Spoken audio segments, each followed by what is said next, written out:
Boom. Deli boy. Back again. That was a lame boom on that one. You know what I'm saying?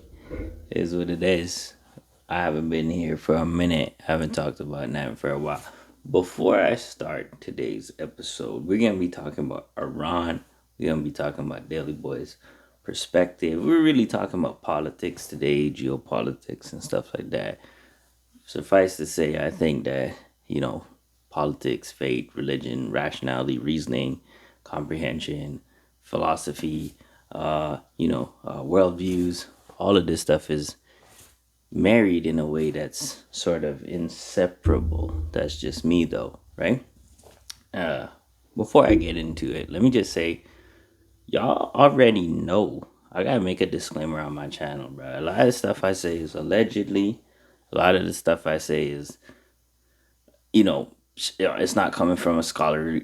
I'm not a Bible scholar. I'm not a teacher. I'm not a pastor. I'm not a minister. You know what I'm saying? In any official capacity, or at least, you know what I'm saying? God is using me locally. God is using me in the church. God is using me in the streets. God is using me in my job sites. God is using me in every area and facet of my life daily. You know what I'm saying? And I'm seeing fruitfulness and I'm seeing all kinds of stuff. You know what I mean? If anything, all I got is the ability to rationalize and reason through things and think about things openly and objectively. Although I take hard stances on things, it doesn't mean I'm not open or objective, because even though I take those positions, I'm willing to change those positions at a whims, and I've gone through those. I change positions so fast that it's not noticeable. Meaning, as soon as I agree with something, as soon as I'm seeing something and I'm like, oh yeah, no, you're right about that, it'll be like there's no discussion on it. We just skip past it. We keep moving and we keep talking about stuff we disagree about. But it's that quick, you know what I mean? I'll be like in a conversation, have a view, someone says something, be like, boom, okay, I changed that view. You're right. Like I see that. And we keep it moving, you know what I'm saying? So, moral of the story, always do your own research. Always rationalize, reason for yourself. Always make sure you look at stuff. Look at what I say. Think about what I say. Research what I'm talking about. Feel free to you know, just to pose it to other information that you already know, or information that you'll gain by looking up the stuff that I'm talking about. We talking about Iran war today. Let me get my handy dandy device out here. Full disclosure, without being God and not knowing how things ultimately turn out and what's really best for the world and whatnot. When I pray for what I want to pray for, but then I also pray that God's will be done ultimately, because that's the big man upstairs, you know what I'm saying? And that's one of the things we're going to talk about in this video, is the sovereignty of God. The fact that he knows everything, the fact that he's in control of everything, the fact that he's a good God, the fact that he loves and cares for the people of this earth, you know what I'm saying?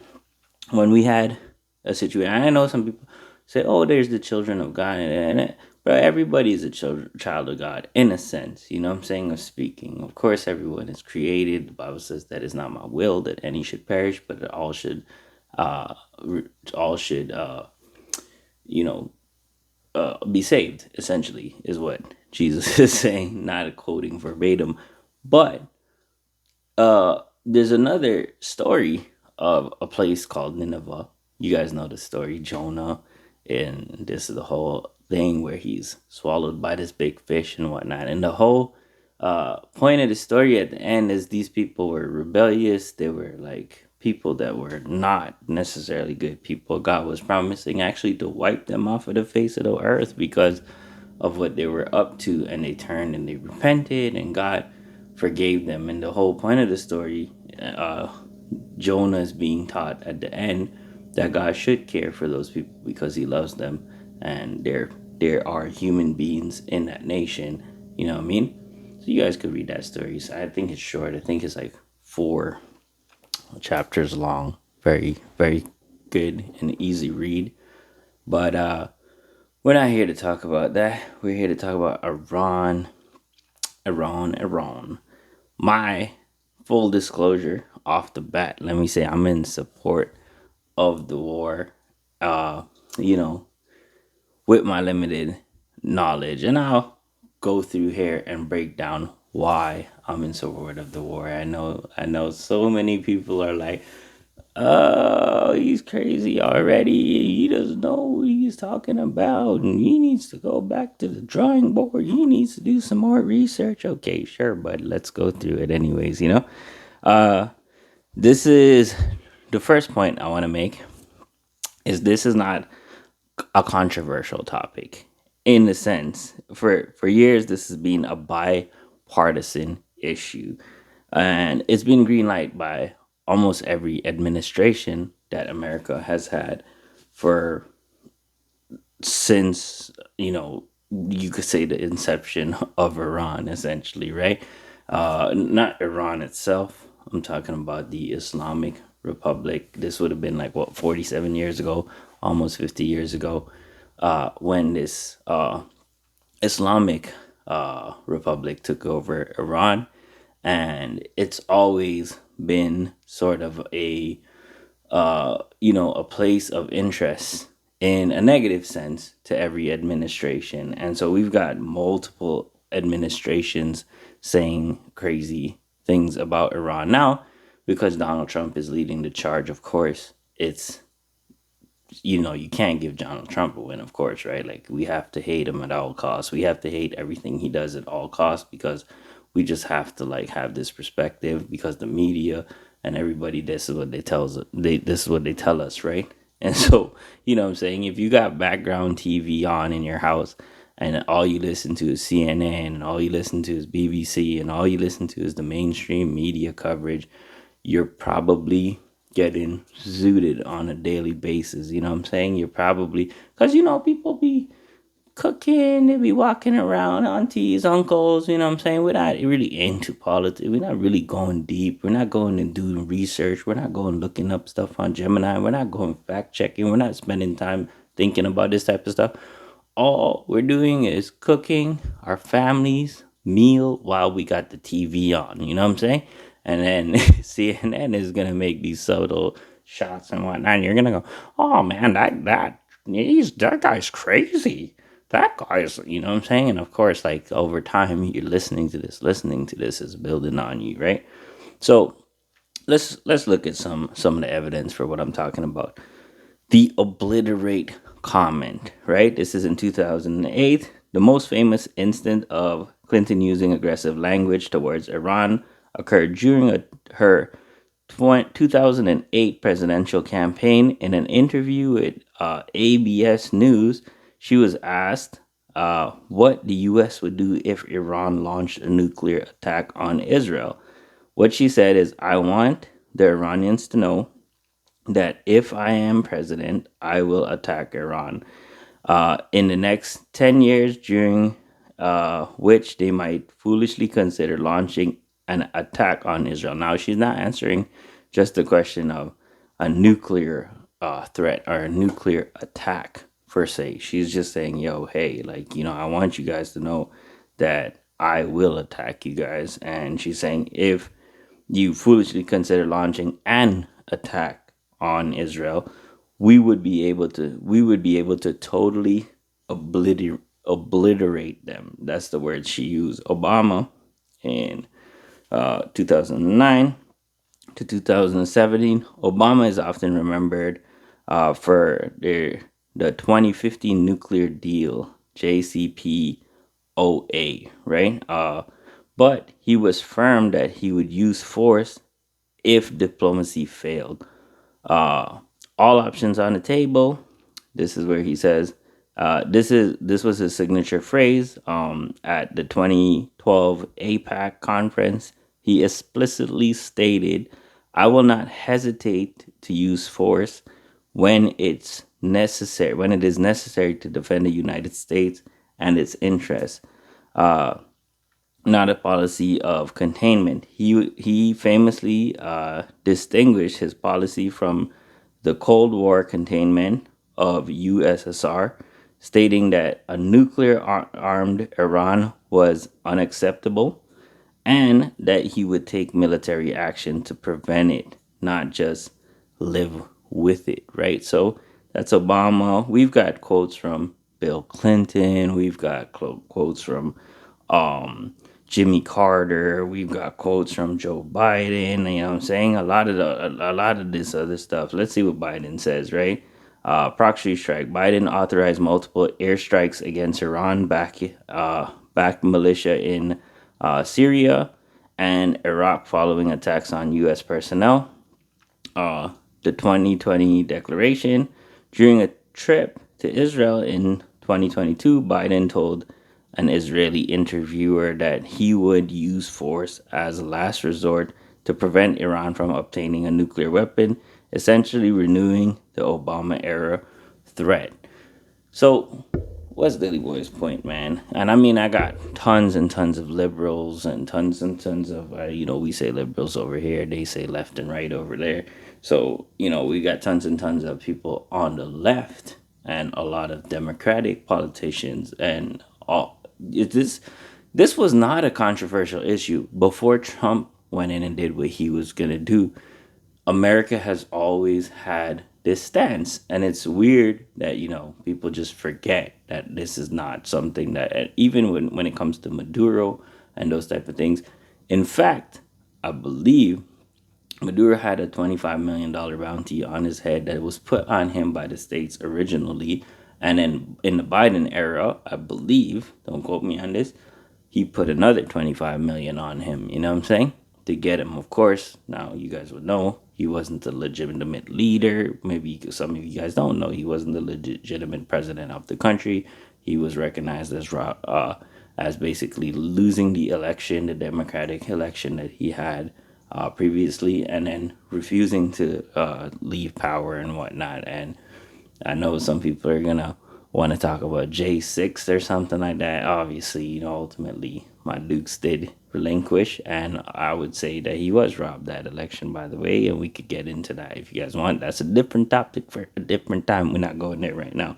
Anyways, so bipartisan issue. This is not an issue that was controversial. This was an issue universally held by multiple parties, and it's just controversial because Trump actually executed on the promise. Now the issue is going to be: is it a legit response to an actual threat, or is there some other motive behind it, or something like that? We're going to get to it, anyways, right?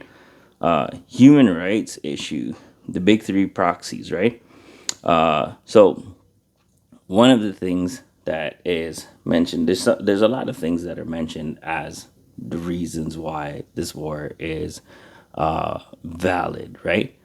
And one of the things is the fact that Iran is largely the biggest sponsor of terrorism across the face of the globe. You know what I'm saying? And so Iran is actually using its citizens as cash cattle, essentially, taking the money from its citizens and then funding attacks on the U.S. and on basically their ops. And Iran, largely, as you guys might know, some of you guys might not know, is the reason they're called the Islamic regime, right?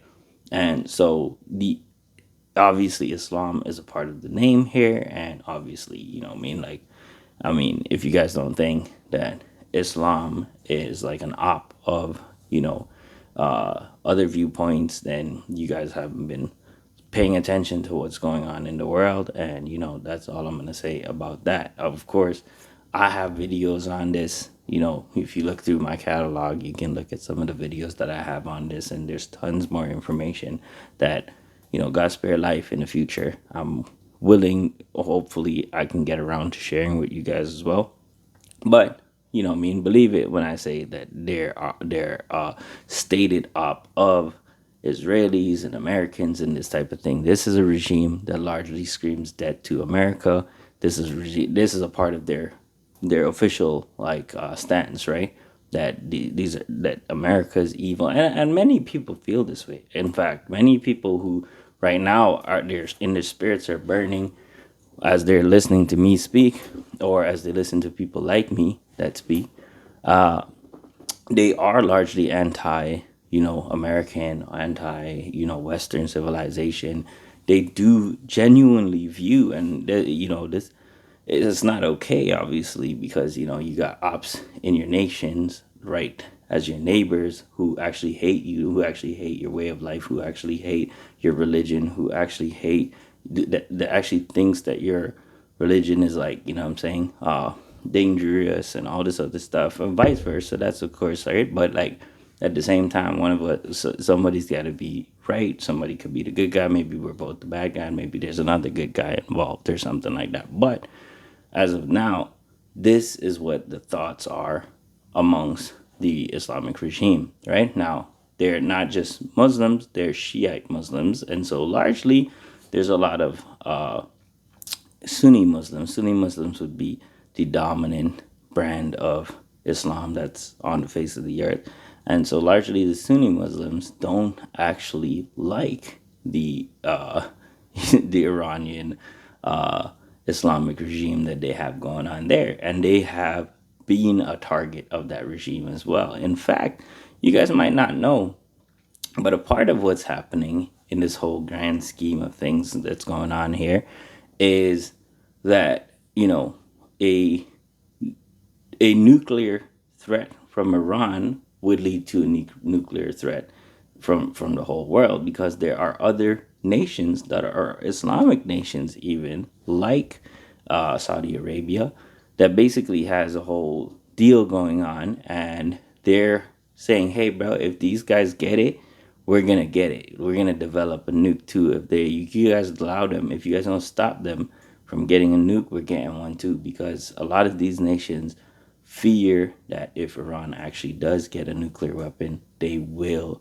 use it. You know what I'm saying? And largely, the Islamic regime is not fronting about the fact. They're not pretending. This is like my dog was telling me. It's like a killer saying to you, "Yo, I'm gonna kill this guy if I get a chance," and then you're saying, "No, he won't." You know what I'm saying? You're like a third party, and you're like trying to tell the other guy, "No, no, he doesn't mean that. He's just saying," you know what I mean? And this is what we got. We got apologists going around. Oh no, they're making it up. They're like, you know what I'm saying? And you're listening to the man's mouth himself, bro. Believe people when they tell you certain things. You know what I'm saying? And it's not that they're just speaking, bro. They're going out and actually doing it in the world. Like they're going out and funding these like militias and these little terrorist groups and stuff like that, and having them, uh, you know, uh, actually go and kill people that they feel is their ops. You know what I'm saying? They call Israel the little devil. They say first the little devil and then the big devil, meaning the U.S. Another thing that they say always is first the people of Saturday and then the people of Sunday, being that the Jewish people have their religion on Saturday. Sorry, their Sabbath on Saturday, and the Christian people have their Sabbath on Sunday. You know what I'm saying? They usually worship on Sundays and go to church on Sundays and those type of things, right? So they say first the people of Saturday, then they say then the people of Sunday. Of course, when they say first the people of, just to clarify, I think most of you guys get this already. They're really saying we're gonna annihilate, we're gonna wipe out the people of Saturday first, the Jewish people, and then we're gonna, because of course the Jewish people have their Sabbath on the Saturday, and Christians, you know what I'm saying, have their Sabbath, quote unquote, Sabbath on Sunday, right? There's a reason for that as well. That's another topic altogether, right? Point is, they're saying we're gonna wipe them out first, then we're gonna wipe them out. Now, mind you, a lot of other Muslims say this, but this particular regime, this is something that is one of their stated goals, is to wipe out Israel, and then ultimately to form their way over into the West and try to wipe out the U.S. And it's something that they have been practicing essentially by funding these groups. You know what I'm saying? These guys fund Hezbollah. This is in Lebanon, Iran's most powerful and oldest proxy. It receives hundreds of millions of dollars annually and possesses a massive arsenal of rockets and drones. Hamas in Gaza, as you guys would know, while primarily a Palestinian Sunni group, it's historically received significant funding, weapons, and technical training from Iran to carry out operations against Israel. They're still an op essentially, but you use your ops, you even use other people to ultimately get your goals, get like to get out a bigger op or whatever, to get rid of some sort of particular threat, and then then you wipe out your ops after. This is a tool that a lot of people use in war. It's a tactic, right? The Houthis, Iran provides them with advanced missile technologies and drone capabilities, which they have used to target international shipping in neighboring countries. You know what I'm saying? They support a lot of other groups, like Iraqi militia groups. I don't know if I could pronounce some of these. The Kataib, Hezbollah, the Harakat al Nujaba, the Ashabi, Ashaib, uh, al Haq, Khatib Saeed al Shahada. You know what I'm saying?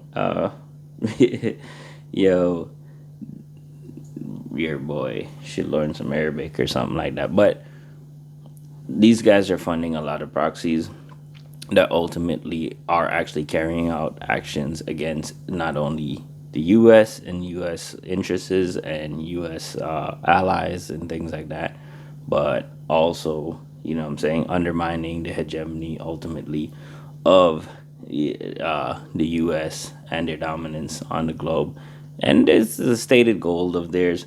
Now, lots of people I see defending this point is like, oh no, that's not what it is. It is you. You're lying. Da, da, da, da. First of all, the mans are saying it themselves. This is from the horse's mouth.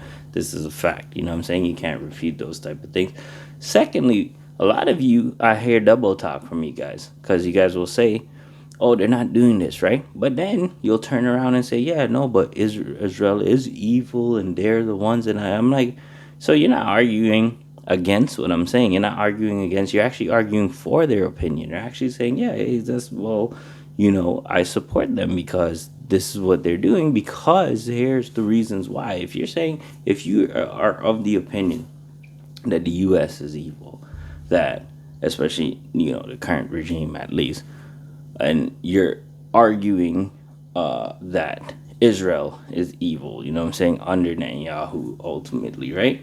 Then you're arguing for that. You're greenlighting them to say, hey, yo, this is okay for us to ultimately attack them or undermine their power or try to get them out, or like, you know what I mean? If you're saying that they're the bad actors, they're the bad guys in the situation, then you're just agreeing with them, which is super dangerous, bro, because you got a lot of people in and around you currently, right? That are your ops. They live among you, they're with you.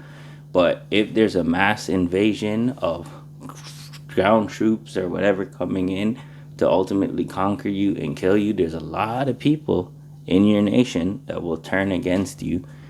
And it's rough enough to fight a battle of an invasion, enemy occupant, or a force that's coming against you. But now you gotta watch this guy and this guy. I'm not even talking about like Canadian immigrant Muslim population or something like that. You even got like just regular, like you got Guyanese people, you got Trinidadian people, you got Jamaican people, you got all kinds of people that just they think this way. They're in their brain. The U.S. is evil. This like whole all the, you know what I'm saying, and they actually rock with the Palestinian support. They're like da da da da da. You know what I'm saying, and you can see that largely at protests around in and around Canada, and you can just see it within your own friends group and your own circle, bro. Like if I told you how much time I spend just debating people in my own life and like daily situation.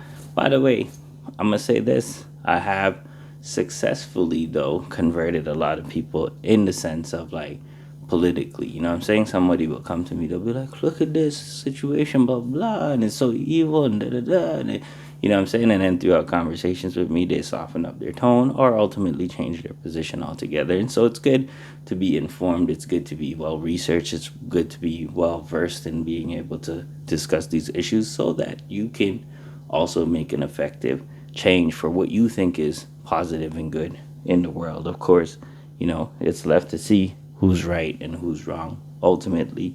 But I think your position, a great marker of whether your position is correct or not, is going to be if you're able to defend it logically and under scrutiny, right? And that's why I like freedom of speech. That's why I like being able to debate. That's why I like being able to talk about stuff openly and honestly. Again, make sure you guys do your own research and whatnot. Other groups that are funding is like the Palestinian Islamic Jihad, Liwa Fatimiyun and Liwa Zenibiyun, and then the Al Ashtar bridges in Bahrain, right? This is a Shiite militant group aiming at overthrowing the Bahraini government, which the U.S. has designated as Iranian-backed terrorist organization, right?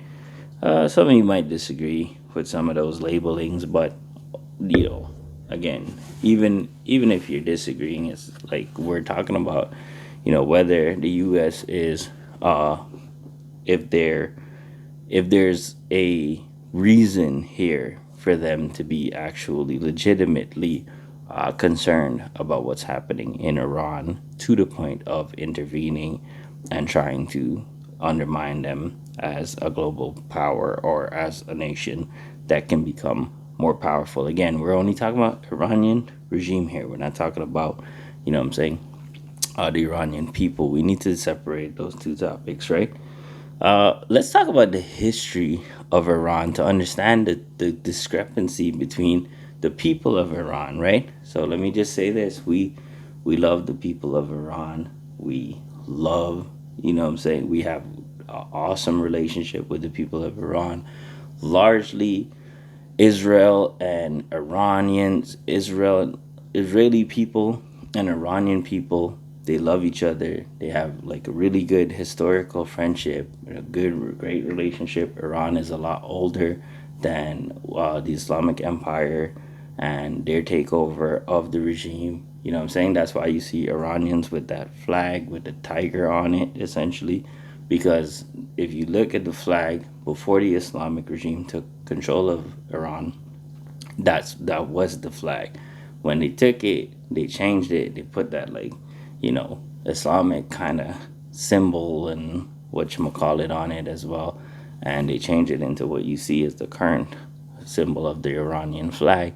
And so a lot of the people driving around with that flag with the lion on it is basically stipulating that they're against the Iranian regime and they want them to be overthrown. And of course, we know that the Iranian people is largely against the regime. They're very happy. They actually love Netanyahu and they actually love Donald Trump. You know what I'm saying? Like, for the most part. Of course, there are ones that maybe are concerned or don't have, what I'm saying, or support the Islamic regime. But for the large part, right? Let's get into the history a little bit because this will help you to understand what is happening, right? The Iranian Revolution of 1979 wasn't originally a monolith. It was a big tent coalition of vastly different groups who only had one thing in common. They hated the Shah. You know what? Maybe I'm not going to read this to you guys. I'm actually probably going to just skip through it essentially, right? What you got in this revolution is you've got various groups that came together, right? So you got the Islamic regime, right? So you got the Islamic hardliners that were led by Ayatollah Khomeini, who were the best organized. You got that group, and you got the leftists, They were called the MEK. They combined the Islamic teachings with Marxist sociology, and then you got the Marxist communists. They were they called the Today Party, I believe it's TUDEH Party, right? Focused on workers' rights and removing Western influences. And you got the secular liberals wanted constitutional democracy. And so they were all working together, essentially, right? And this is, be careful, guys. What you're seeing in America with the left and this grouping of a set of people, the Islamists and the Muslims in general, and the leftists, and the, like, you know what I'm saying, the liberals and the Marxists and the communists and the socialists and the, what do you call it, like the young people who, like, the revolutionaries and those type of things, they're all bonding together. Why? Because they have been convinced over time, and I have some videos on this that you guys could look up. They've been convinced over time of this, idea that they've been taught self-hate, essentially, that they are the problem in the world, and they've become, and young people be like that sometimes, what I mean? They want purpose, they want drive, they want something to aspire to, they have a superhero complex. They think of things very simplistically. They always think of things through just a very plain dynamic, right? Oppressors and oppressed, and there's the people who are the most powerful and the rich, and these are the people who oppress the others, and it's the white, what I'm saying, straight males that are oppressing everyone else, and then there's the, the black, gay, female, whatever, like, what I'm saying. These are like, this is their standard of like what's happening in the world, and so they always view things in the dynamic of oppressor and oppressed. And if you're wealthy, if you're winning, if you're rich, if you're a person who's doing well, if you're a country that has done well overall, if you're a country that is successful, if you're a country that has the global power, what I'm saying, when it comes to military might and those type of things, you must be the bad guy automatically. What I'm saying? If you're white and male and straight, you must be the bad guy automatically. They like simplicity. I think that's the problem with a lot of these situations. If you have people that don't really want to think about their views, they really don't want to argue for their views. That's why we got, when our right wing representatives like the Nick Shirleys and like the Cam Higbees and like the random other guys go into these crowds, and there's women and all these people that go into these crowds, and they actually go to the places. You got the Charlie Kirks of the world that actually go into the Lions Den. They go to the universities that are the largest and biggest left leaning universities, and debate with the students and confront them outright and give them a mic to speak and have intellectual dialogue with them back and forth. What I'm saying? You got the people like Donald Trump and them that are in his campaign. He's willing to go on the media platforms that largely disagree with him and challenge them face to face. He's largely willing to do the debates under their terms and their, what I'm saying, and trying to, like, you got the fact checkers like fact checking him mid debate and all this type of stuff. But these men are going into the Lions Den and doing this type of stuff. But every time you see them walk in that crowd and start to question the leftists, try to question the Islamists, try to question these people about what they're doing here, like why they think the way they think, like, what I'm saying, people just get violent, they get angry, they get upset, they start to like lash out because they don't have proper answers, they don't have a tenable view, they're not able to engage in dialogue and debate. They don't want to think, they don't want to use their brain. All they want to do is make everything simple for themselves. So, every issue, instead of having to research, instead of having to understand the nuances, instead of having to go to, popular historians and read historical articles or books on these subjects, or, like, actually do some deep diving, check out various views and think about it honestly and think about the counter arguments and those type of things. This is the type of research that goes into being a well informed and balanced person and being able to hold your position in a conversation with someone. Instead of having to do that, they would prefer to just, you know, simplify it and look to see, okay, you're white, oh well you're liberal, sorry, you're white, well you're straight, well you're like this, then you're the evil guy. You know what I'm saying? Well, you have the power, you're the evil guy. You know what I'm saying? You know what I'm saying? Like it's very, which is totally arbitrary, right? Because we're talking about a regime here that does have the power and is oppressing their people, and the people of the nation rising up and saying, "Dog, we don't want this place here. We don't want this regime here. We want to be free. We want to be liberated." They were talking about a massively oppressive regime. You know what I'm saying? Forcing people to have to dress a certain way. Women can't. Oh man, the women's rights horrible, horrible. We don't even have to go to it, but like if you talk about women's right, if you're one of those people that, you know what I'm saying, and that's a weird thing that I find is a lot of the people who have this perspective of like, oh, you know, why, you know, why is the U.S. here? Why are they doing this or whatever? And they're backing the Islamic regime. They're the same people that are coming out saying, oh, well, women should have the right to go to school and get an education.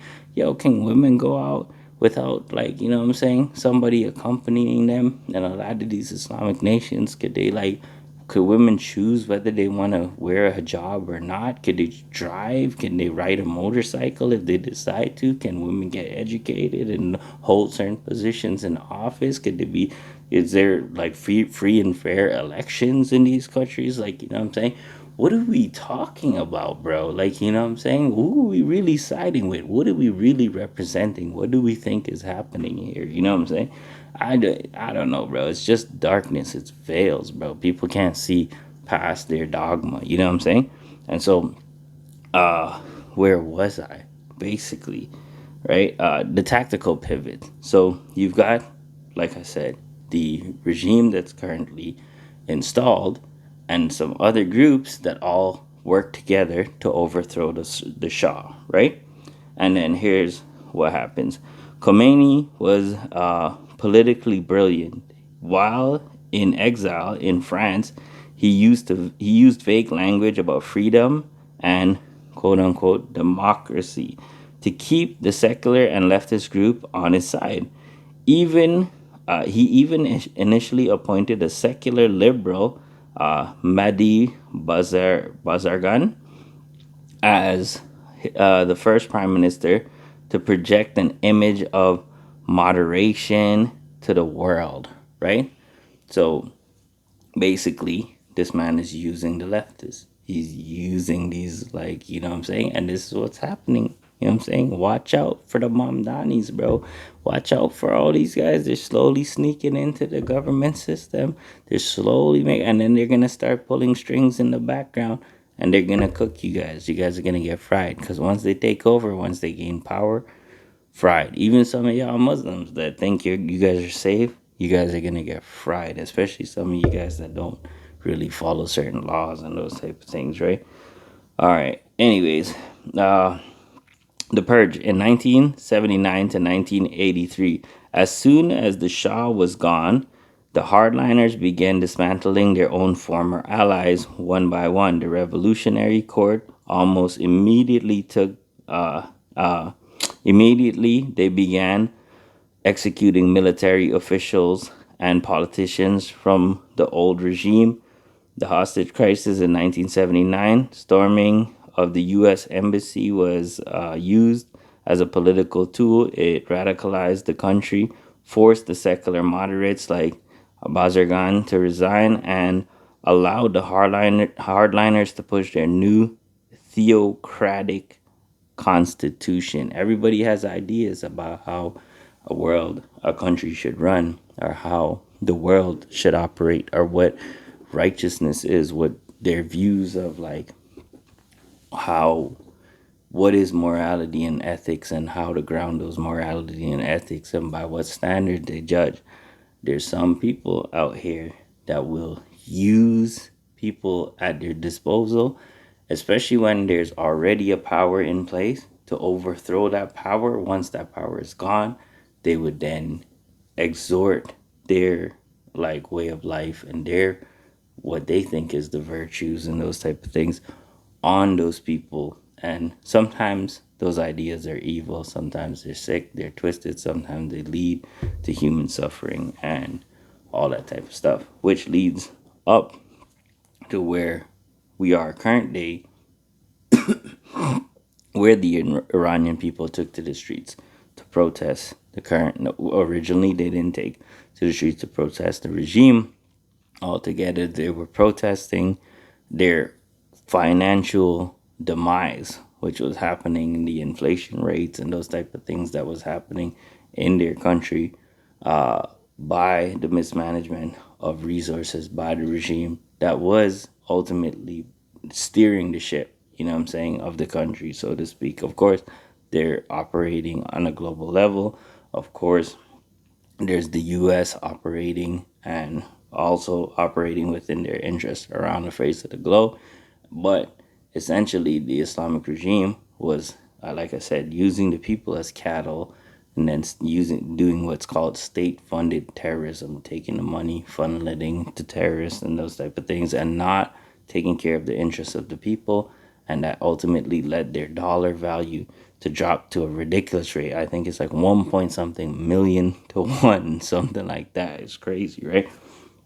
And this is why they took to the streets to ultimately protest. And, of course, we know what followed, like thousands and thousands, in the tens of thousands. I believe some of those higher numbers, the 30,000, 40,000, potentially 50,000 numbers, you know what I'm saying, could be true. Now, of course, even if it's 3,000, even if it's 5,000, of course, it's still a horrible number, right? We got people up in arms about Renee Good, and we got people up in arms about Alex Preddy, and those type of things. Imagine 5,000 U.S. citizens got shot and killed. You know what I'm saying? In the streets protesting or something like that, and you know what I'm saying? Even especially in a case where they have a legitimate quorum. You know what I mean? Let's see. So eliminating the left. By 1981, the regime turned its sight on the group that helped them win. The MEK was driven underground, and thousands of Marxist liberals and counter-revolutionaries were arrested in 1981 to 1982 massacres. This was the peak of the violence. Thousands of the former revolutionaries were some summarily executed. Wow, I never heard that word before. In prison, the regime essentially used the enemies of the revolution labeled to kill the very people who had started it. You know what I mean? Of course, you got to kill the revolutionaries after you have the revolution, because you don't want a revolution to your like revolution. Now you're the revolutionary that took the position on the revolution. Now you're the new revolution. You don't want revolutionaries there, because then they're gonna start a revolution on your revolution. Of course, right? Be careful, guys. Be careful, because this is a model that has happened over the course of the globe over and over again. If you look at places where there's mass atrocities and mass takeovers happening, this is generally the same formula that's being used. It's effective. All you got to do is divide and conquer. You know what I'm saying? This is what's happening. So just watch out, right? The Cultural Revolution. They also purified the universities, firing thousands of professors and students who held secular or leftist views, ensuring that the next generation of the elite would be ideologically pure. By the mid 80s, the coalition was dead. The survivors were either in prison, executed, or exiled, living in the Islamic Republic in total control, or living in the Islamic Republic in total control. It's a classic, tragic example of revolution eating its own children, right?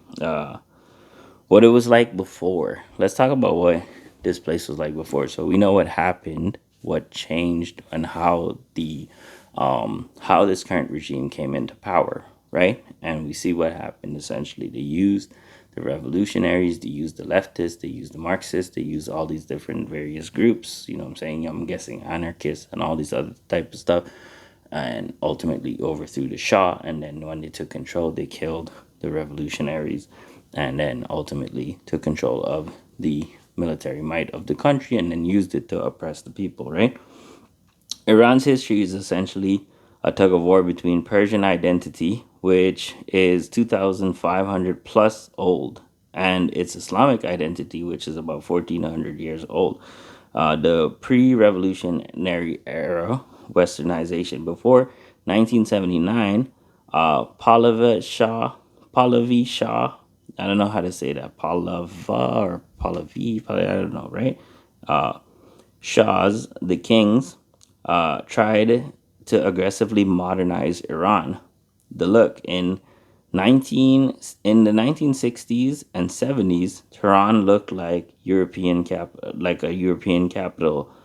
People wore miniskirts, listened to rock and roll, and went to French style cafes.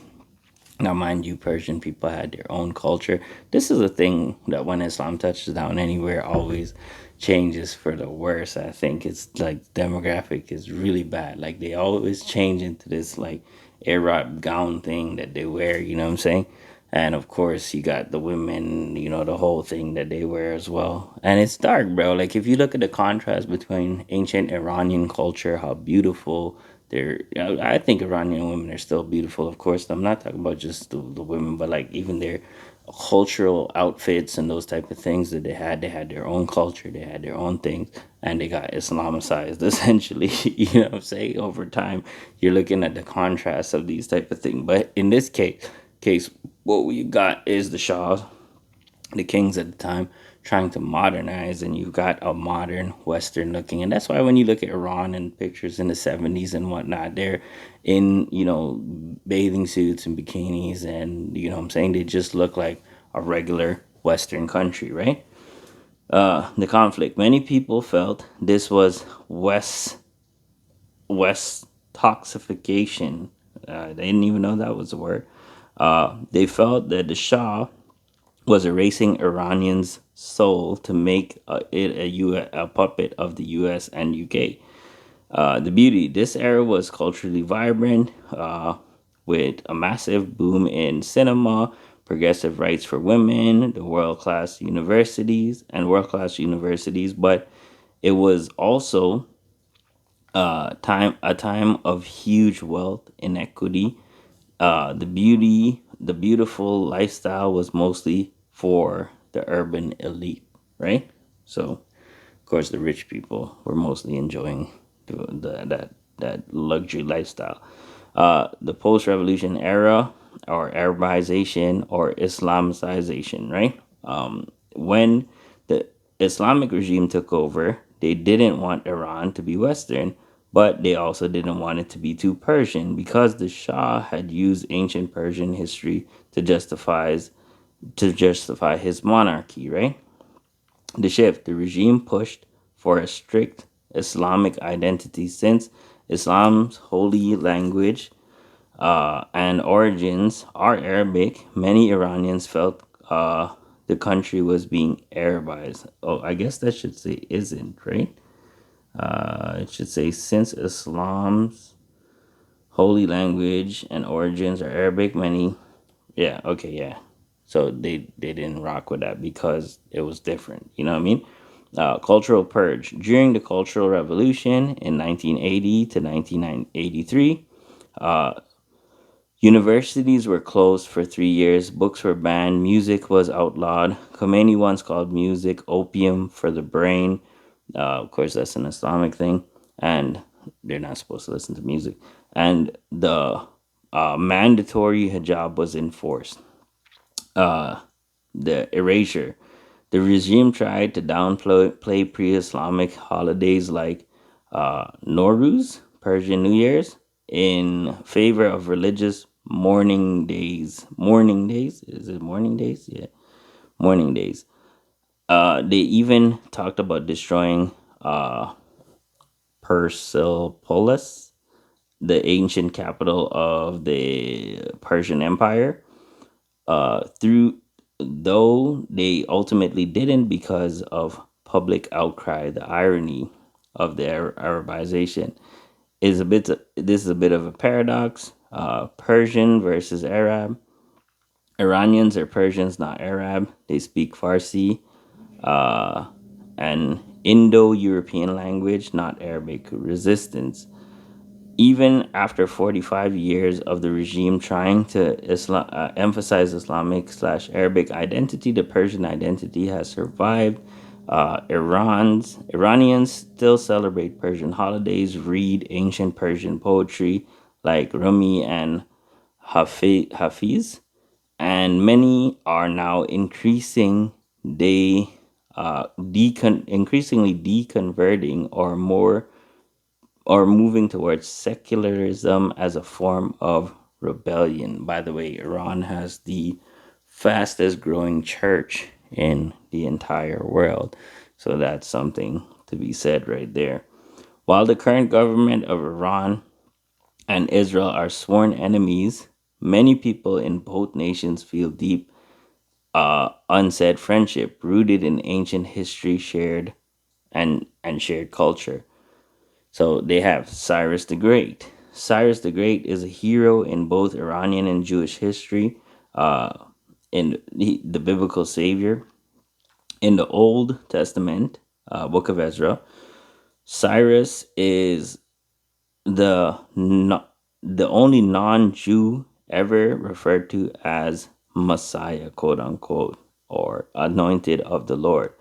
The liberation in in the year 539 BCE, Cyrus conquered Babylon and did something unheard of. He freed the Jews from captivity, gave them money, and told them to go back to Jerusalem and rebuild their temple.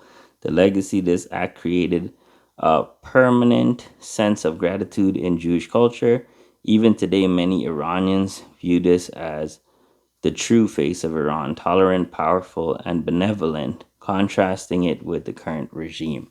So here, this history of Cyrus liberating the Jewish people, giving them back their homeland, sending them there with state-funded money to rebuild their temple is something that the Jewish people love and like remember, and they have a close and deep sense or sentiment towards the Persian people because of Cyrus, and vice versa. The Iranian people also feel that way about the Jewish people in general. Of course, there are ones that don't, right? I think it's about 81% of the entire population of Iran that don't like the current regime. So it's vastly indifferent. Like, you know what I mean? But a lot of Iranians and Jewish people remembers this story and their close friends for it, right? The modern golden age, 1950s to 1979. Before 1979 revolution, Iran and Israel actually had a very close relationship, strategical allies. They were peripheral allies. That was a struggle against radical Arab nationalism. Economic partnership. Israel helped Iran with modern agriculture and technology, while Iran supplied Israel with oil. Human connections. Thousands of Israelis live and worked in Tehran, and there was a thriving Iranian Jewish community that acted as a bridge between the two cultures. The unsaid friendship today. The revolution has shifted from government alliance to people connection. Common enemy today, many Iranians who oppose the Islamic regime sees Israel not as an enemy, but as a potential ally against their own government. Bibi June. Interestingly, in recent years, even into 2026, there have been reports of Iranians on social media and in protests using phrases like Bibi June, referring to the Israeli PM, or waving the old Iranian flag. The Lion and Sun. alongside Israeli symbols as a form of defiance against the regime. Persian Jews.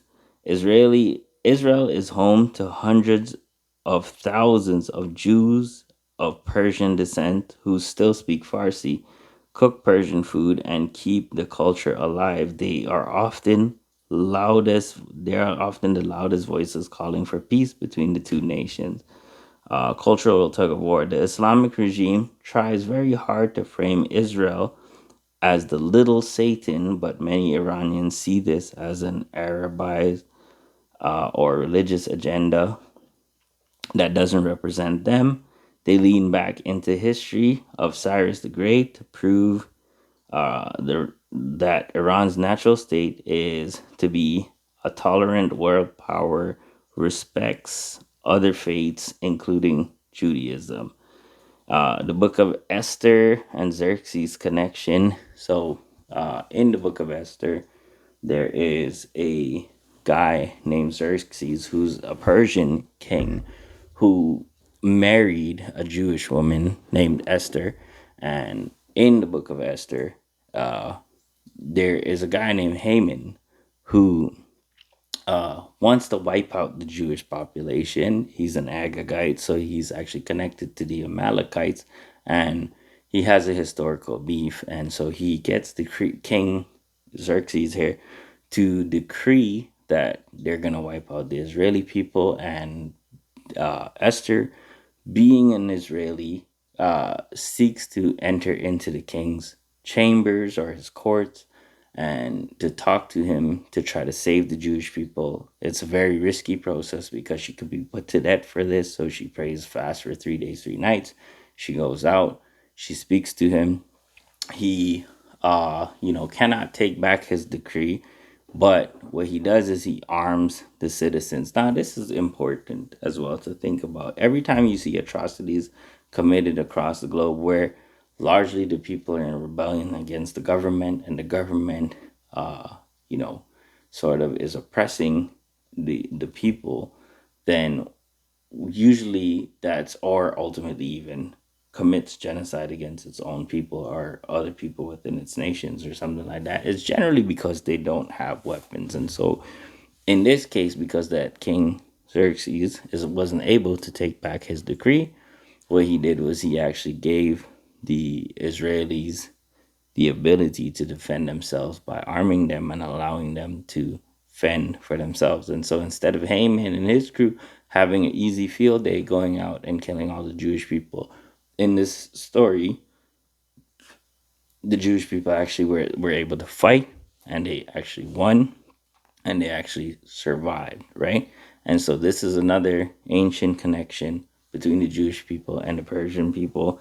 And there's a lot of them. There's King Darius, who was Daniel's really, really close friend, and they were cool. You know what's funny is like these guys are largely not, Jewish in beliefs or anything like that. They have their own gods, but they respected and loved Daniel and Esther, and they respected and loved their relationship with their God, right? Uh, Daniel's God, which is the God of the Old Testament, or the God of the Bible, or my God currently, you know what I'm saying? So they loved and respected uh, that God. And so even though they weren't a believer of that faith, they were of a different faith, but they still had a respect for Daniel. They held him in high position.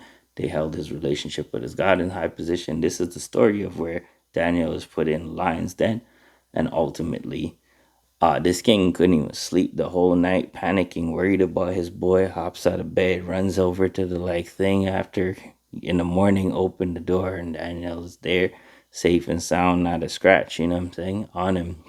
And so this is just another marker, and there's probably tons of stories that we could talk about their relationship. But the two nations have a great relationship, and the people of Iran love the Israeli people and the people of the U.S. Right? They actually really love Donald Trump, and so.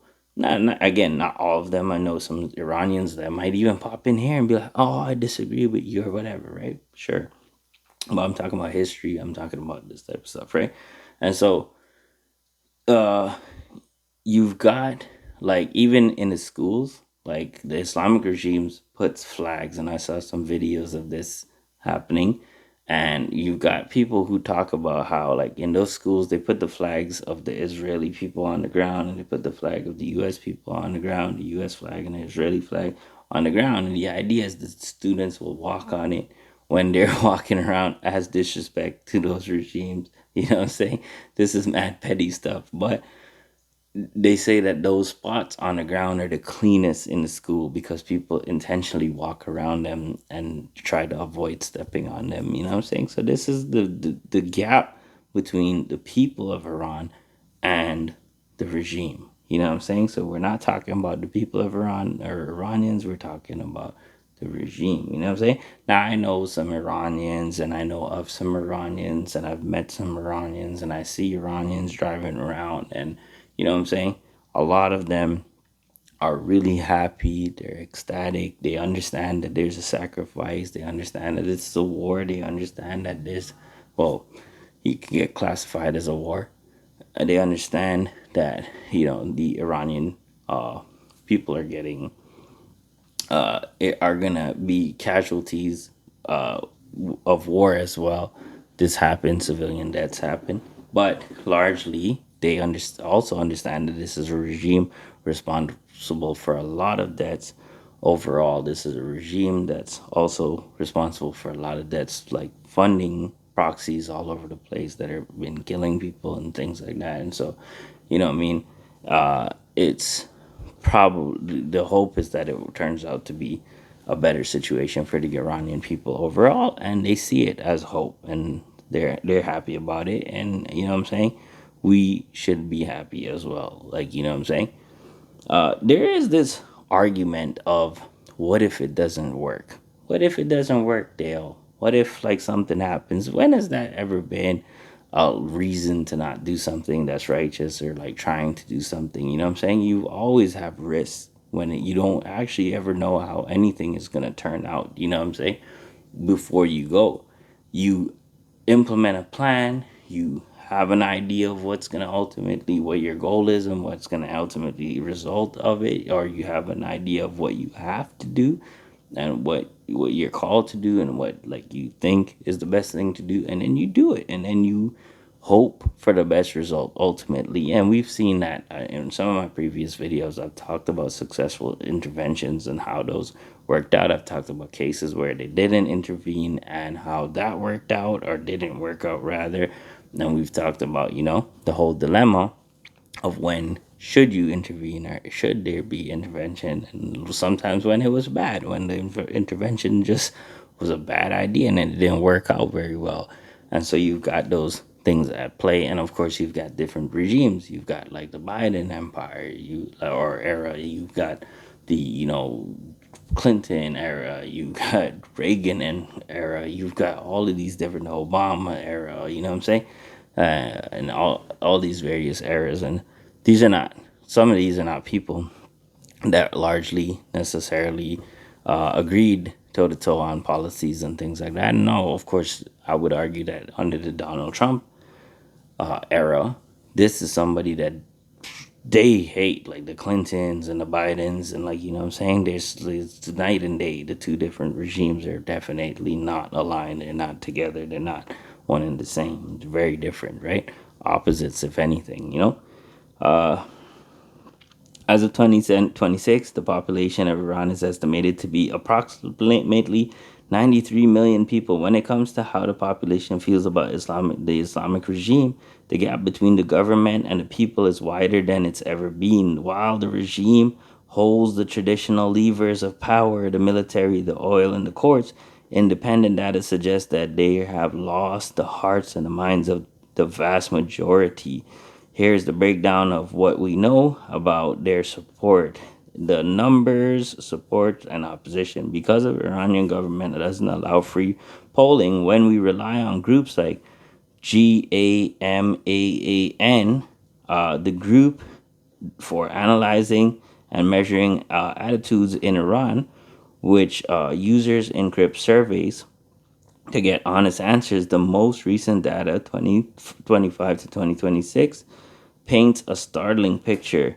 The hardcore support for only for the hardcore only about 11% to 15% of the population strongly supports the principles of the Islamic Revolution and the supreme leader. The core group is mostly made up of security forces and religious bureaucracies and some ritual population. Uh, Roughly 10 to 15% might still favor some form of an Islamic government but want major reforms, uh, or are simply too afraid to voice their opinion. Around 75 to 80% of Iranians now favor a structural transition or a total regime change. In recent surveys, nearly 89% of Iranian stated that they would prefer a democratic system over the current theocracy.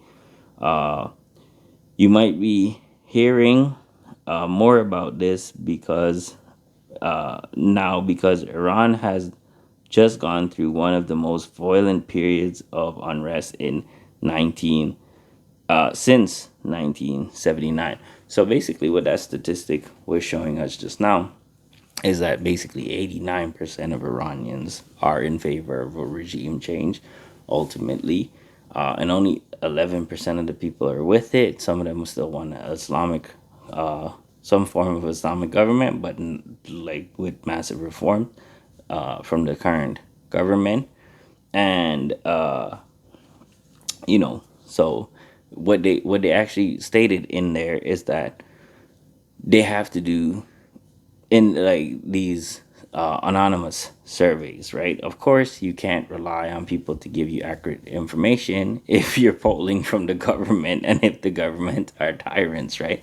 So people are not going to give you honest answers. Even your kids are not going to give you honest answers if you were around and you ask them questions. Me and my dog was in youth service. My daughter was there.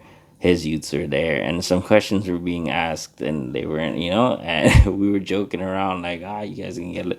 But we legit looked at each other and were like, should we go? Like, you know what I'm saying? Because, you know what I mean? They're not going to answer honestly with their parents around. But same thing with the polls. The polls in these nations, especially when it's dangerous to speak your opinion, when it's dangerous to voice it, you know what I'm saying? And especially when the people who are coming and asking you the questions are largely there, like, gonna murk you if you answer the wrong way. Of course, you're gonna be like, yeah, no, regime, yo, no, no, no, me, regime change, never. You know what I'm saying? Of course, they're gonna do that, right?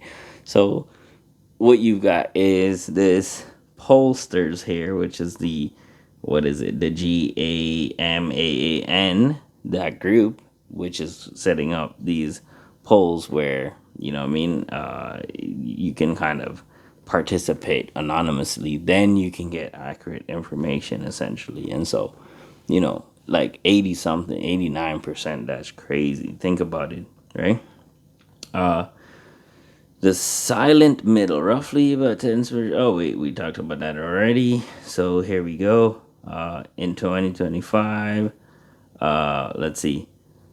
In the early 2026, intelligence reports suggested that up to 5 million people took to the streets nationwide, right? While it started with economic anger, inflation, and food shortages, it quickly turned into demand to end the regime entirely. The regime response has been brutal, with thousands of confirmed deaths as they use Basij,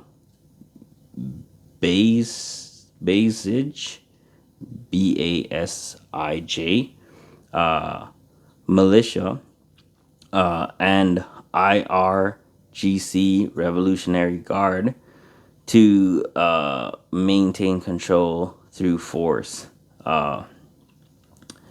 If 80% of the people want them gone, how do they stay in power? That's a good question, right?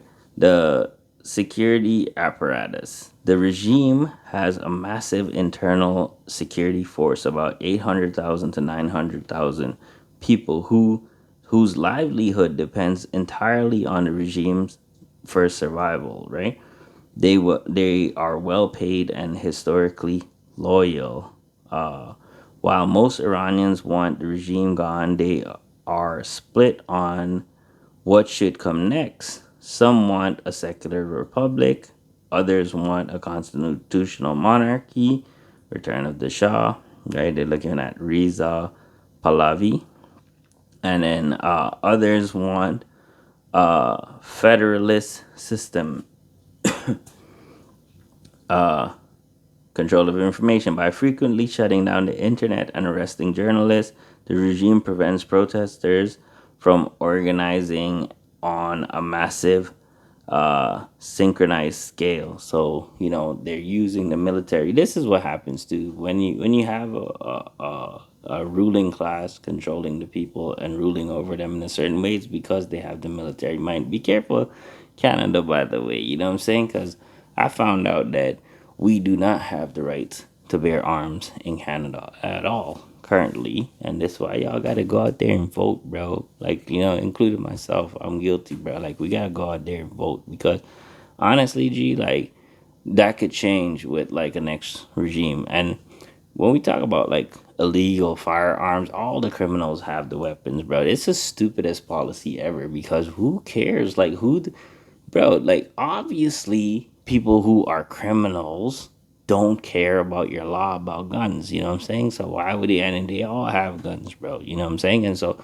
it's just the law-abiding citizens that want to protect their family, that want to have guards outside of their various respective places of worship in case some loony runs in there and tries to shoot up the place or something like that, or just carry in the streets in case anything happens on the street, that you could protect yourself and your loved ones and stuff like that, so that you could use equal force to stop a bad guy with a gun. Usually you need a good guy with a gun. Usually that's why like tens of people start to die while they wait for the cops to come to shoot the man. You know what I'm saying? So I mean, that's largely a suicidal type theology, the idea of like banning guns in general, right? So the regime here controls all the guns, controls all the weapons, and then of course they keep the ruling class and they keep the RRGC and those soldiers and those type of people, the bureaucrats and stuff like that. They keep them nice. You know what I'm saying? They pay them nice. They make sure they're good. So they stay loyal to the regime. Yeah, lots of people will sell you guys out for a better, for like, for to have like control and to have power and to have positions of authority. You know what I'm saying? Because they live good lives, bro. They get access to everything. You know what I'm saying? Everybody wants to be with and aligned with them essentially because it's like a ticket out of poverty. You know what I'm saying? Whereas the rest of the Iranians are running around. You know what I'm saying? Having to make ends meet. You know what I mean? Let's see. Demographic shift. The biggest threat to the regime is youth. Over 60% of Iranians are under the age of 30. They didn't live through the 1970 revolution. They are highly educated and they are connected to the outside world via the internet. To them, the Islamic Revolution feels like an outdated relic of their grandparents' generation. What led to this situation? The economic story of Iran is one of a regional superpower that has gradually been hollowed out from inside. To understand the current 2026 uprising, you have to look at the massive fall from 1970s and the perfect storm, the perfect storm. Right, I can't talk. Anyways, the perfect storm that hit the country over the last 2 years. The 1970s, before the 1979 revolution, Iran was on a trajectory similar to South Korea or Turkey today. In 1971, Iran's economy was twice the size of Korea. Oil revenues were so high that the government was able to subsidize a middle class lifestyle that was the envy of the region. Iran was the 17th largest economy in the world. For comparison, as of 2026, it has slipped to roughly 27th, while South Korea has climbed to 11th. After the revolution, the economy didn't collapse overnight, but it began a slow, painful stagnation caused by the 8-year war. The war with Iraq, 1980 to 1988, drained the treasury and destroyed infrastructure. Isolation sanctions began to disconnect Iran from global banking systems, the boneyards. Huge religious foundations and the IRGC Revolutionary Guard took control of about 80% of the economy. This replaced merit with political loyalty, leading to massive corruption and inefficiency. The free fall in 2024 to 2026, the current uprising wasn't just caused by general unhappiness. It was triggered by a specific catastrophic economic collapse that made survival nearly impossible for the average family. The currency crash.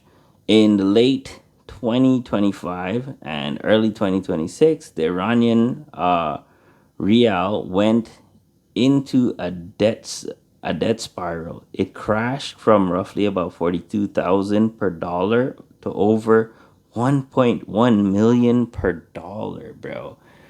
That is, I don't know if crash is the word to describe that. That's ridiculous. Now you know why those people were in the streets. Now there's a lot of stuff that led to that, and that's worth the conversation. But of course, now you can understand why they were protesting their government, right? People's life savings literally vanished in a month. World War II levels of inflation. By February 2026, inflation reached levels not seen since 1940s. General inflation hit 68%, but food inflation peaked at over 110%, my guys. The protein crisis. Family began cutting out meat, then dairy, then finally fruit.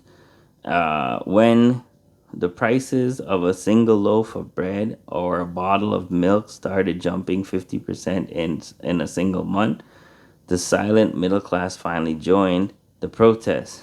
Uh, Austerity versus security. While the people were starving, the 2026 budget proposed by the government increased security and military spending by 150% while only giving workers a 45% raise, which was less than half of the rate of inflation, right? So they were spending a lot of money trying to make sure their military was good and neglecting the, people essentially, right? Central points of global intelligence report over the last couple of years, the specific site of the. Oh, okay. So, yeah, now that's the collapse. So, now we understand what happened and how come the how come the Islamic regime took over. Now we understand, the relationship that they had with Israel prior, and now we understand what led to the collapse of their society currently, and what led to the protests, and we also understand why, through those things, why 89% of the people of Iran are actually currently really against the government, and why they're so happy to have help from the Israelis and from the US, at least in large parts, right? Now, this was a, this created what we call an opportune time for the US attack. So this is now sort of an opening, a gap that's opening in the regime's hegemony, and they're able to now help to go. They have this opportunity to go in and to sort of fracture this further and then to cause the collapse. So it makes sense that the US would seek to attack at this time, right? But however, there's another reason as well. There is the idea of a nuclear threat. So, a central point of global intelligence reports over the last couple of years, the specific site often mentioned is Pickaxe Mountain, right? I'm not going to read the Arabic name, forget that, right? So, at Pickaxe Mountain, located in just the south of the main Nathans nuclear complex,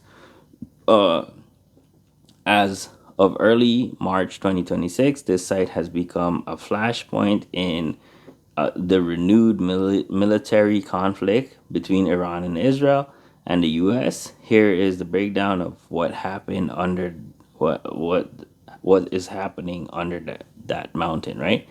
So for years, satellite imagery showed Iran's excavating deep into the Zagros mountain.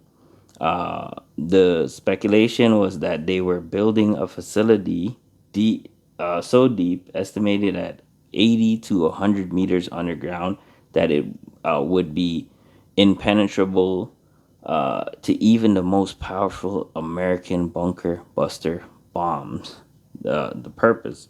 Intelligence agency believed that the site was designed to house a secret uranium enrichment plant and centrifuge assemble halls to replace the ones destroyed in the previous sabotage attacks.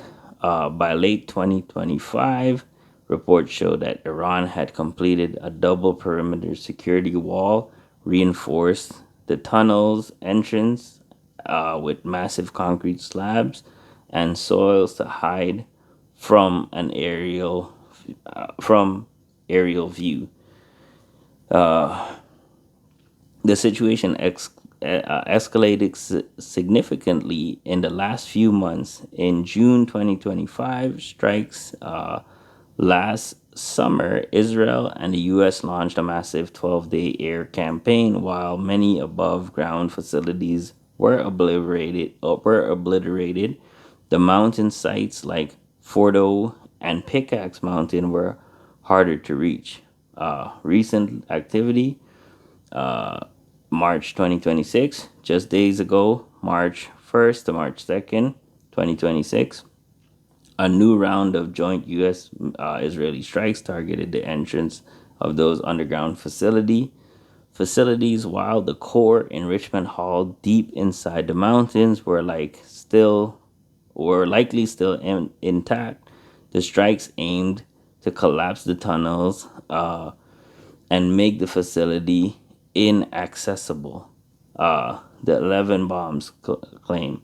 This week, U.S. officials revealed that Iranian negotiators had allegedly claimed to have enough enriched uranium for 11 nuclear weapons, much of which is believed to be hidden in these mountain tunnels complexes to keep it safe from airstrike. The Iranian regime shifted to their nuclear program underground for three main reasons: survival. Traditional buildings are easy to hit. A facility buried underground 300 feet of solid rock requires specialized, deep penetrating munitions, right? To even stand a chance of reaching it. By moving operations underground, Iran could theoretically install thousands of centrifuges without the IAEA, the Union Nuclear Watchdogs, being able to see them via satellite. Deterrence. By having bomb proof facilities, the regime believed that it could negotiate from a position of strength, knowing that a single strike would be enough to end their program, right? Let's see. As of today, the IAEA has reported recent damage to the entrance structures at Natanz, at Natanz, Okay, whatever. They are using satellite imagery to monitor the site because inspectors have been barred from the country since the war intensified.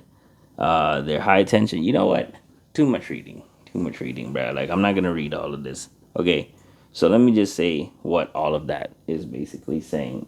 Sometimes I feel like I should just talk on the fly and not read stuff, but like, what I'm saying? Sometimes it's good for you guys to hear all of these details. And sometimes I try to make sure that people can't question what I'm saying because I'm being able to give more accurate information. When I'm reading, I'm being able to list names and dates and that type of stuff.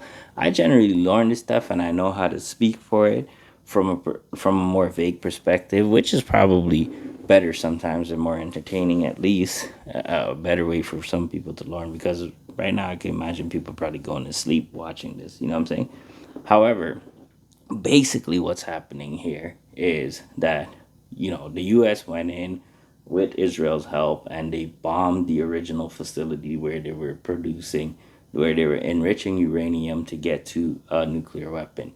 And they restarted their program under a next facility that was supposed to be even deeper in this place called Pickaxe Mountain, right? And so the US's complaint that they actually started back a nuclear program and they actually are enriching uranium also comes at the same opportune time as to when the Iranian people were uprising against their government. So here you have the opportunity to get rid of the nuclear facilities, which is going to threaten the US and its ally, which is Israel. And you're also going to be able to befriend, to like make an ally out of the people, which are already allied, but basically you're able to win their affection even farther.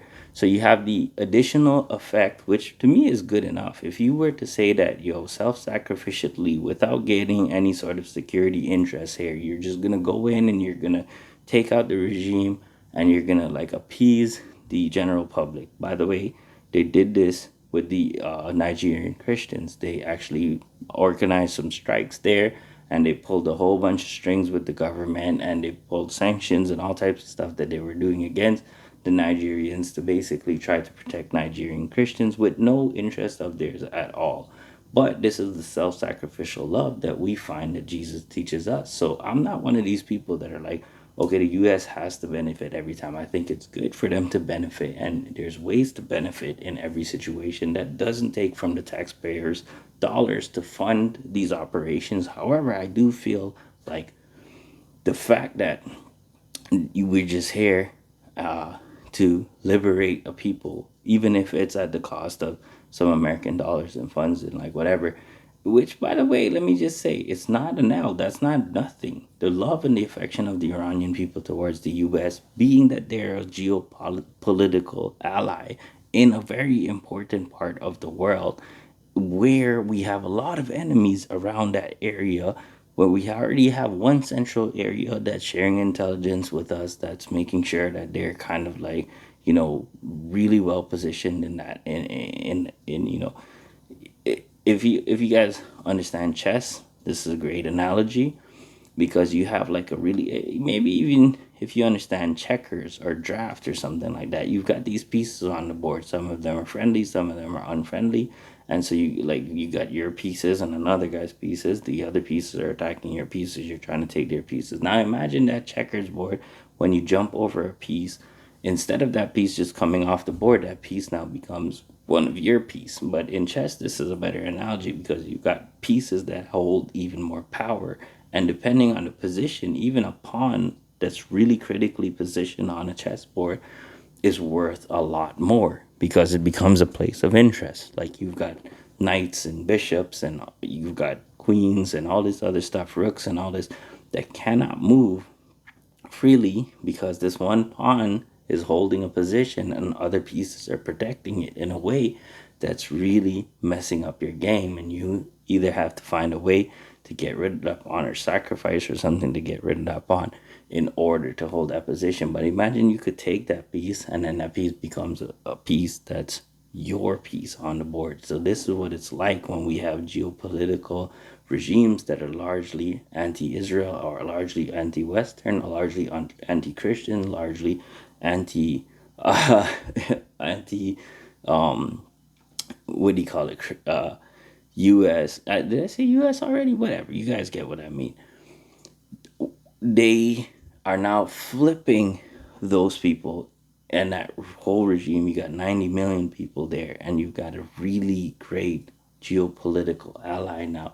Now you got Israel and them together. So if this goes off the way that it should, and if ultimately you're able to flip the regime, and if ultimately that now regime now becomes an ally of the US, an ally of the West, an ally of Christians. If the nation itself even just becomes friendly to the point where we can go there and we can vacation together and we can, like, you know what I'm saying? And I'm sure there's going to be problems, but imagine Israelis being able to go. There's some critical sites for his historical importance to Israeli people and stuff like that, that they wouldn't want to just freely go and visit under the current regime, as we would as well. And so imagine being able to flip that nation into a nation that is now working with and for us. It's obviously something very valuable, but even without expecting something in return, if we were self-sacrificially going there to do that, that would be a good enough argument to do it.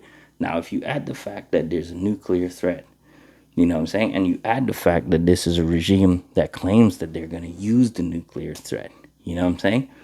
Then you add the fact that you got Israel next door that says, hey, bro, we do not trust these guys. If they get it, they're going to use it against us, and we cannot have this happen. We're going to end up and use our nukes against them. Now you've got a whole nuclear fallout. Now you got other nations. Once one person released their nuke, this one is releasing their nuke, that one's releasing their nuke. Everybody getting nuked. It's all crazy. You know what I'm saying? So it's definitely, if you don't want a nuclear fallout, it's definitely within not only the interests of the US, not only the interests of the Iranian people, not only the interests of the Israeli people, not only the interests of the Sunni Muslims across the globe, but bear in mind, Iran started attacking random Muslim countries, Dubai and this one and that one and all, Bahrain, and you know what I'm saying? Like they're just attacking other Muslim countries. Why, bro? You know what I'm saying? Again, these guys had a plot as well to try to take over the Middle East. And this is one of the reasons they were trying to get to being a nuclear power, so that they could have say in what's going on, so that they can have power over what's going on. Even if they never released a nuke, think about the fact that now they have this bargaining chip where you can't tell them nothing. There's a reason why people leave North Korea alone. You know what I'm saying? They don't deal with them because you tell Kim Jong Un something out of the way, he might just drop a bomb on you. You know what I'm saying? And so we don't want that. And we don't trust the Iranian regime currently to have that type of weaponry. And it might cause a preemptive strike from Israel, at least, where Israel, if they're saying, hey man, when these guys have this thing, we think they'll use it on us. We do not want them to have it. And if they do get it, we're going to use it. And then you got other nations that are saying, if they get it, we're getting one too. It's just a whole mess. This is something that Donald Trump has been preaching. For the people who are like, oh, Donald Trump said he's not about war. He's not. He's been saying this for a long time. He's talking about, of course, nobody unless you're sadistic. I don't understand anybody really wanting war. But of course, if you're not naive and stupid, and like if you live in the real world, you understand that war is necessary sometimes, and you have to go out and do these type of things. By the way, when we're talking about war here, right? We're talking about Congress, and we're talking about the legality of the situation. This is one of the things that is happening in general, right? You got about 60 days before you need to notify Congress, and you got about 60 days to carry out some operation before it becomes an actual thing. Now, if he's able to wrap it up and rein it in before the 60 days, then there is no legal issues. Of course, you've got Obama, like in Libya, that blew past the 60 days without any congressional approval, and this has been a thing in general. Of course, you've got risking operations. You can't just include especially in the U.S. where you've got enemies of the state within Congress that essentially you can't trust. But right now, I believe Tucker Carlson is involved in something where it seems like allegedly he shared information on the U.S. So you got people who are probably working with the ops that are gonna spill the beans. So when you're gonna carry out an operation that's sensitive, how you gonna include everybody, bro? You gotta sort of like move in silence or violence. You know what I'm saying? So that's exactly what happened in this case, and there is no legal issue with that.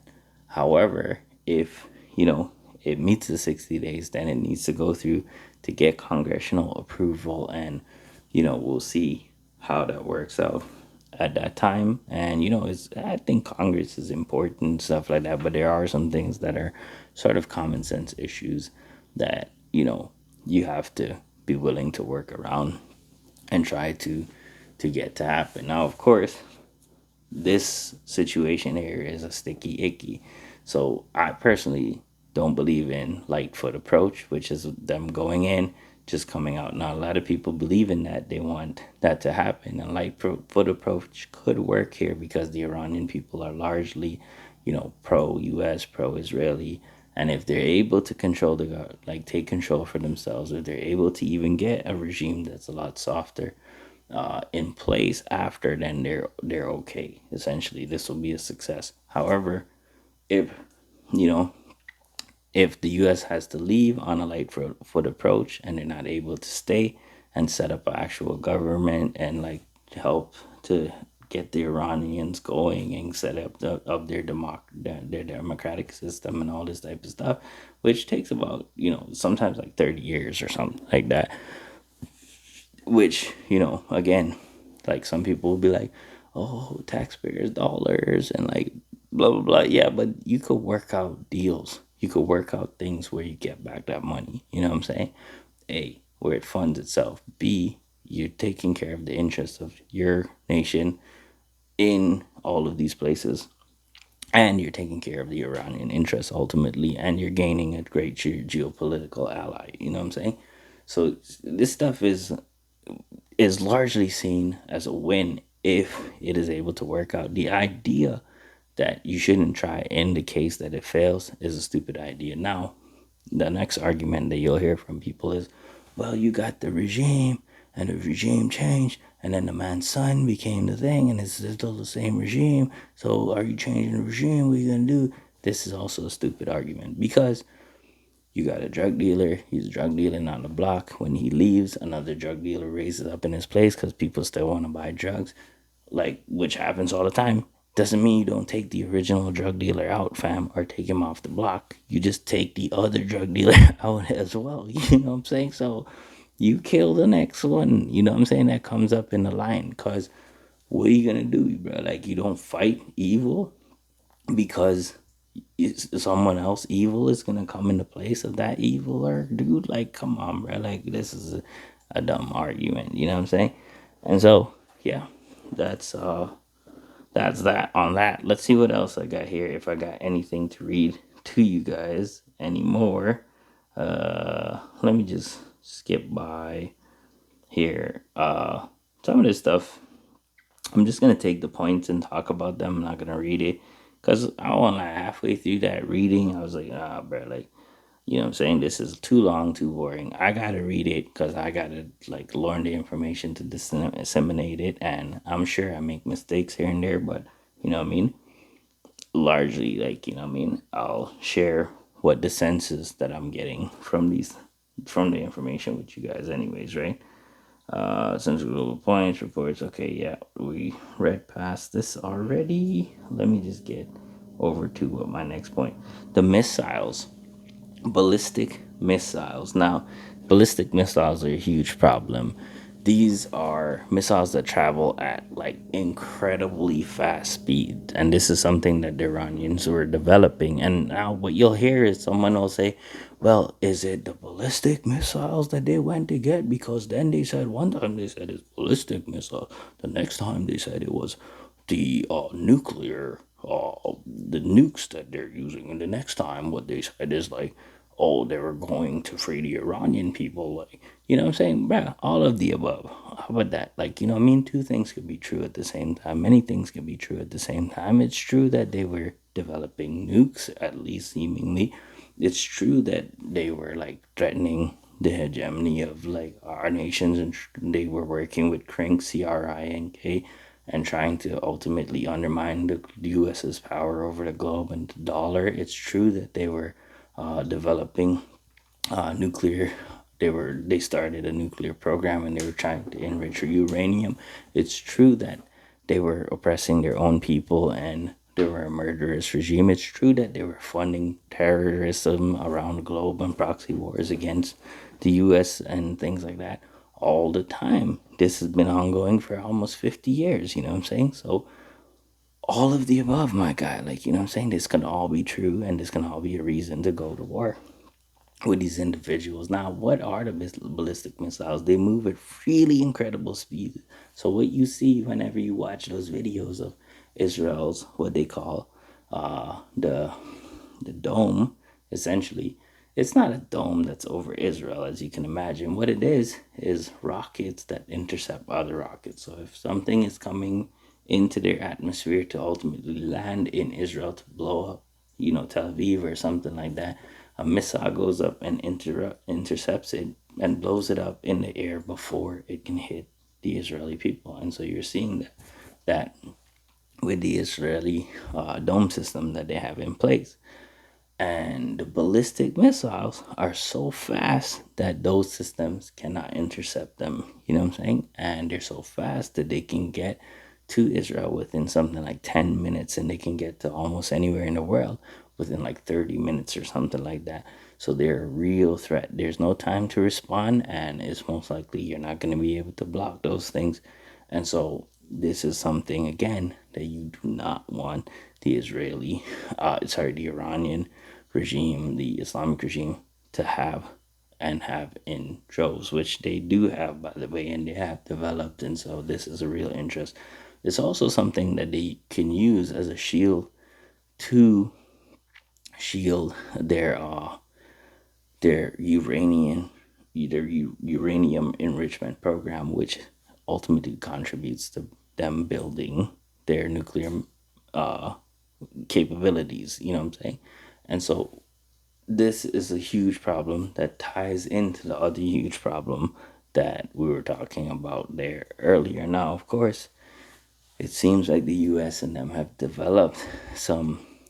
I know this sounds futuristic and crazy, but like they're shooting laser beams essentially, because the only thing faster than the speed of sound is the speed of light. And so they're able to now use light, essentially energy beams, to intercept some of these missiles and those type of things. Originally, they had a whole problem of spending too much money, sending really expensive rockets to blow up the drones that these guys were producing at a much lower cost. They were spending about $100,000 per drone, while the U.S. was spending $2 to $4 million per rockets to hit the drones, right? So now the US is hitting those same drones with this laser technology that's costing them pennies, basically the power of the energy, the electricity to power the thing to hit the drones out of the sky. And, you know what I mean, they've switched to using cheaper rockets to hit those drones as well. So, of course, we know that the US has control over the air and those things, which is really kind of shaping up as they're looking like they're really sort of way ahead when it comes to winning this war. And some people will say, well, that's not happening. Like the US doesn't know what they're doing, and the Iranians are ultimately going to smoke them or cook them. And then other people are saying, oh, they're taking advantage of them. Look, they're like bullies because they have more power. Yeah, but you can't fault someone for basically being more powerful, for being more militarily capable, for winning. You know what I'm saying? You can't fault them for that. What you have to do is look into the actual stats and see whether this is appropriate or not. And this is what I'm arguing. I'm saying it is appropriate because what we're looking at is, all the things that I mentioned earlier, the proxy wars being fought and the funds that are being shelled out to terrorists, like basically attacking, civilians, and like, I mean, the trying to challenge the power of the dollar over the globe. I mentioned that, but like I didn't talk about it really. But it is important as well. And I'll tell you something, even like the interests of the US, like when it comes to controlling resources and things like that, for me, I'm for it. I'm like, yeah, control those because if we're looking at, the whole crank organization, I don't know, bro. Like you look at what's happening in China, you look at what's happening in Ukraine. Sorry, not Ukraine. You look at what's happening in Iran. You look at what's happening in certain places of the world where Christians don't have any rights. You can't speak out against the government. You can't, like, women have no rights and all this other stuff. And like what I'm saying, you can't freely speak against the Prophet Muhammad, and you can't, or Prophet Muhammad, you can't, like, what I'm saying, all these religious freedoms and things that we express that we want in the world. I do not want those people to get power to be able to then usurp, uh, usurp their dominance over our, like, our communities ultimately. You know what I'm saying? They definitely, it's not an influence that you want to enrich and get more powerful. And you look at all the other stuff, the idea of potential nuclear fallout. You look at the idea of ballistic missiles and how dangerous those are. You look at the idea of the Iranian people and their plight against the current regime. You look at the opportune time that Israel had to be able to secure, the bag, essentially, to win the W for themselves. And it's like, this makes sense. You know what I'm saying? This makes sense. It seems proper. And this is not a war that started, recently, although you could definitely pinpoint and say, hey, okay, this is when the attack started or whatever. In this case, this is something that's been ongoing for as long as, what I'm saying, I would argue even from the inception of Islam itself. But as long as the Islamic Empire had control over the Iranian government, essentially, right? Let's see. So those are the ballistic missiles. So I'm gonna skip that. The fallout prevention, I talked about that as well. What the Islamic regime sentiments toward Israel is, I talked about that. The difference between this and Iraq. Let's talk about that, actually. I know this video is almost 2 hours long already, but just quickly, everybody relates this to Iraq. This is not Iraq.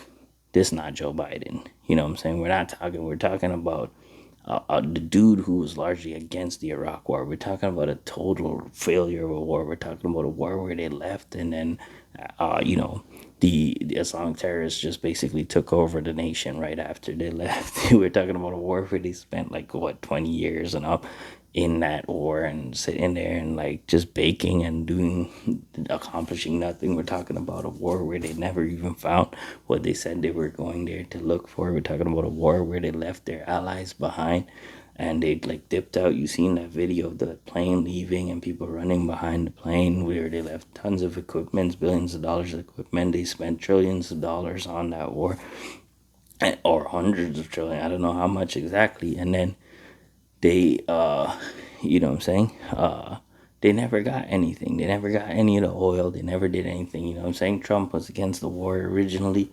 Then when they were there, he was like, at least take the oil. And then he criticized the pullout. The pullout was horrible. You know what I'm saying? And so this is not Iraq. This is not the same, president that we're under. And this is a whole different situation. By the way, when you look at like Saddam Hussein and those guys, sometimes, especially even Gaddafi and some of those guys, when you look at their stories and what they were doing, some people could argue that Saddam Hussein himself was not really fighting anyone else necessarily. Mostly he was fighting, he was also fighting other terrorists. And so, like, what I'm saying, there might have been an interest there to leave him alone in that case, or, uh, you know, um, there's other factors as to why they might have wanted to take him out. And of course, I'm not saying that that war is totally unjustified. I'm not arguing that. I haven't looked into that in depth. I'm just saying it's not the same. These are not the same things. We have to wait and see how this ultimately ends up and turns out in order to know how. For a second, I thought we weren't recording. Anyways, let's see. The argument of if it turns out bad, I already addressed that, right? That's not a good argument. You got to try it anyways, right? The argument on America first. This is an argument you always hear, and I sort of addressed this, but I'll go back on it real quick. That America first or America alone, like you just take care of the U.S. interest alone all the time. Like I said, bro, this might be in the U.S.'s interest anyways, and there might be ways of making it in the U.S.'s interest anyways, right? And most likely it is if the stuff about what I'm saying about nuclear fallout and like all this other stuff is true, or like even if it was like threatening a great geopolitical ally, Israel. This is in U.S. interest in that sense. I don't understand why people don't understand that. I don't understand why they think that like having a political enemy, having power that can push them to harsher negotiations, that's not a big deal. You know what I'm saying, to America. But I also don't agree with just America first. I'm like Jesus first. You know what I'm saying? I'm like Christian first. You know what I'm saying? I'm like, souls for the kingdom first. You know what I'm saying? I want largely to see these nations open up. I want to largely to see the power of Christian nations growing. I want to largely see the ability to preach the gospel openly in the streets and stuff like that being protected. I want the protection of women's rights and the protection of the right to freedom of speech and to freely critique other belief system and those type of things, so that we can have fruitful and effective debates. I want all of this stuff to be able to take place, and I don't see how, you know what I'm saying, you know, it's not in Christ's interest ultimately for us to be able to secure those things into place within areas of the world where that's not possible currently, and especially within areas of the world that seek to undermine our freedoms and our speech and our, like, you know what I'm saying, way of life as well, right? So, America first thing doesn't really fly with us. What is the end game? Well, people are like always like, okay, well, they went in with no strategy. They don't know what they're doing. They don't know what they're trying to accomplish. They don't know how they're gonna get there. Excuse me, dog. Like what? What are you talking about? Like there's no end game. Like, you know what I mean? First of all, just destroying or setting back the nuclear capabilities, potentially removing the current regime and potentially having a regime that's better and more friendly, and ultimately flipping a dark night into a white night. You know what I'm saying? I'm not talking colors of people here. You know what I'm saying? You could flip it around if you want, flipping a white night into a dark night if you want. Sure. You know what I mean? The point is, whatever piece is on the board that is there in that political, geopolitical area and that specific spot in the face of the globe, flipping that nation, turning it from an enemy state to a friendly state. That is the end game. Being able to go there, live freely, like visit, have fun, preach the gospel openly in the street, minister to Muslims and help to convert them to Christianity if possible, or at least engage in open and free and fair discussions, where we can mutually respect each other, at least in our viewpoints, but like ultimately challenge each other on those viewpoints as well, but still be able to eat a meal together and hang out after or whatever, you know what I'm saying? And like having a country with freedom of religion, freedom of speech, women's rights, like I'm talking about women being able to get proper educations, being able to like live freely, being able to wear whatever it is they want, even if we disagree with it and say, yo, sister, you should cover up a little better. Like, the Christians, we share that view. We think that modesty is a godly way of living. However, we don't believe in like beating a woman or, killing a woman because she doesn't wear something very specific. You know what I'm saying? There's a range there of what's modest and what's immodest that each individual gets to make up for themselves. And with free speech, we get to argue that with them and debate it with them, and ultimately they get to do whatever they want, really. But you have to guard your own mind, your own heart. Anyways, respects for listening to me for that long. I'm sorry, but like the reading stuff, it got really boring there for a second. I feel like y'all let me know. Do you guys like me reading the information? I feel like it's fruitful and beneficial, and you can see like exact dates and times and stuff. But I feel like me just, you know, running at like 50 knots per minute, saying what I want to say, you know, unrestrained, in a way that I feel like is legible for you guys, at least to understand. God bless, anyways, bro. Love you guys. Respect for watching, rocking with Daily Boy. Hit up the like button and all that type of stuff if you do like the type of content, you know what I'm saying? And feel free to disagree with me. It's cool. I saw some of you guys comment and like, this my perspective. And when I rate it, go on true, you know what I'm saying? Do your thing. If I feel like someone makes a good argument against something I said, maybe I'll address it or whatever. Maybe I'll address it in a video, or maybe I'll write you a little bit of. I'll take my time and, you know, write you something. God bless though.